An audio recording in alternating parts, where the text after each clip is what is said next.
Bitcoin crashed in 2026, and most people believe the story ends there. But the real question is not about the crash. The real question is, what happens next? To understand whether Bitcoin can recover, we must stop thinking emotionally and start thinking economically. Markets do not move on hope or fear alone. They move on liquidity, interest rates, and confidence. After the 2026 crash, global interest rates remained high. When interest rates stay high, money becomes expensive. Investors naturally move away from risky assets like crypto and shift their capital towards safer options. Before we begin, take a second to like this video and subscribe to MoneyMind 3D. This is a new channel created to explain the economy in a simple and honest way. This is not panic. This is economic behavior. Bitcoin does not recover because people feel optimistic. It recovers when liquidity returns to the system.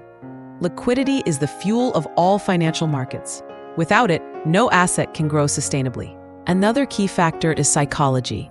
After every major crash, fear dominates the market. People start believing that this time is different. They think the asset is finished forever. But history shows that markets don't disappear, they reset. Bitcoin's future does not depend on headlines or social media narratives. It depends on the global economy.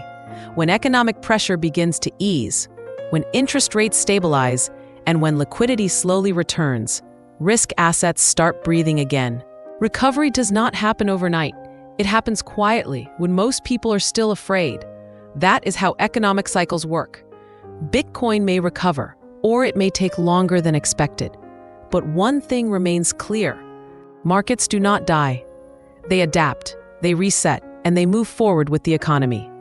If you want to understand money, markets, and the economy without hype or confusion, subscribe to MoneyMind 3D.